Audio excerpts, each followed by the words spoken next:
រួចហើយត្រូវយករ៉ែផងចាណា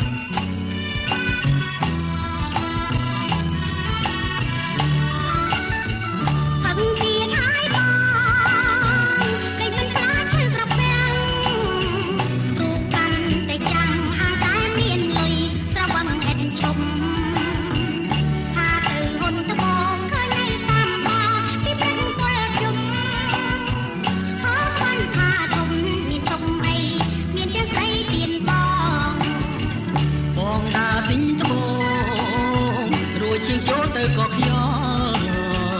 អូនហើយកុំឆ្ងល់តែការរកខ្យល់ព្រួនចាញ់វាឆ្លងព្រមតែមិនផឹកទៅជាស្រីអូស្រាឬក្បាលដល់ខ្នង